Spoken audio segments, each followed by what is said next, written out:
जर मित्रांनो तुम्ही माझ्या चॅनलवरती आज पहिल्यांदाच आलात आणि तुम्ही हा व्हिडिओ बघितला नसाल तर आधी हा व्हिडिओ संपूर्ण पाहून घ्या। जर तुम्हाला व्हिडिओ आवडलाच असेल तर व्हिडिओला लाईक करा आणि चॅनलला सबस्क्राईब करायला विसरू नका। मित्रांनो, अशाच बातम्या तुम्हाला रोज ह्या चॅनलवरती पाहायला भेटणार आहेत। रोमॅन्टिक आणि पुरी हॉट स्टोरी ह्या चॅनलवरती तुम्हाला पाहायला भेटणार आहे। तर चॅनलला सबस्क्राईब करून घ्या आधीच, नाही तर परत तुमच्याकडून व्हिडिओ कमी होऊन जाईल। त्यामुळे चॅनलला सबस्क्राईब करून घ्या मित्रांनो। थँक्यू। या कारणांमुळे तरुणी लव्ह इन रिलेशनशिपमध्ये राहणे करतात पसंत। कारण ऐकून घ्या। अनेक तरुणी लव्ह इनमध्ये राहण्याचा निर्णय घेतात।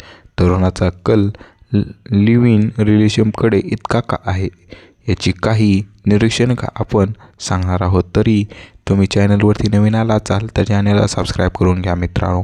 गेल्या काही वर्षांमध्ये लव्ह इन रिलेशनशिपचं फॅट भारतात चांगलंच वाढत चाललं आहे। याची कारणे वेगवेगळी असू शकतात। एक तर लग्नातील वेगवेगळ्या अडचणीमुळे तरुणाचा लग्नाबाबत नकारात्मक दृष्टिकोनही बघायला मिळतो। आजकालचे काही किंवा एका क्लासमधील तरुण असा विचार करतात की लग्न करणे हे त्यांचा खाजगी निर्णय आहे, त्यात घरच्यांनी हस्तक्षेप करू नये। त्यामुळे अनेक तरुणी लिव्ह इनमध्ये राहण्याचा निर्णय घेतात। तरुणाचा एकल लिव्ह इन रिलेशनशिपमध्ये इतका का आहे, काही निरीक्षणे आपण सांगणार आहोत। लग्न करण्याआधी एकमेकांना चांगल्या प्रकारे जाणून घेणे हे या नात्यातले मुख्य कारण असू शकतं। सोबत दोघांना एकमेकांच्या स्वभावाची सवयीची माहिती मिळते। त्यानुसार ते ठरवू शकतात की एकमेकांसोबत आयुष्य राहू शकतील की नाही। बरेच दिवस एकत्र राहिल्याने एकमेकांमधील प्रेम वाढतं असं मानलं जातं। काही प्रमाणात हे बरोबरही असावं।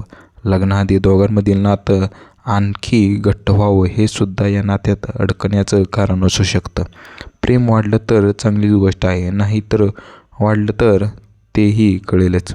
लिव्ह इन रिलेशनशिपमध्ये राहणाऱ्या तरुणी दोघेही आपापल्या नोकरीवर निर्भर असतात, एकमेकांवर अवलंबून राहत नसतात। घरातील खर्च वाढला गेला असतो, त्यामुळे या नात्यात अनेकांना इंटरेस्ट असतो, कारण कोणतेही आर्थिक दडपण त्यांच्यावर नसतं। आजकालचे तरुणी स्वतंत्र विचाराचे असतात। मुलगा असो मुलगी, दोघांनाही त्यांचं स्वातंत्र्य हवं असतं। काही लोकांना लग्न करून स्वतःला एका साच्यात बांधून घ्यायचं नसतं, त्यामुळे काही लोक लिव्ह इनशिपमध्ये राहण्यामध्ये पसंत करतात। आजची पिढी देखील सर्वांनाच नाही, पण काहींना जबाबदारीची भीती वाटते। लग्न केल्यास पती पत्नीवर एकमेकांची जबाबदारी असते, पण लिव्ह इन रिलेशनशिपमध्ये असं काही नसतं।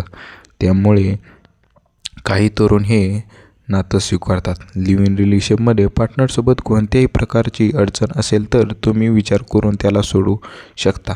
त्यांना जर वाटलं असेल की नातं पुढे जाऊ शकत नाही, तेव्हा हे सगळं वेगळं होऊन जातं।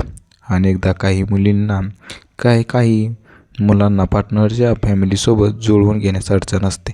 लग्न झाल्यावर दोन परिवाराची जबाबदारी आपसूक येते। अशात काहींना ही जबाबदारी नको असते, त्यामुळेही काही लोक लिव्ह इन रिलेशनशिपचा मार्ग शोधतात।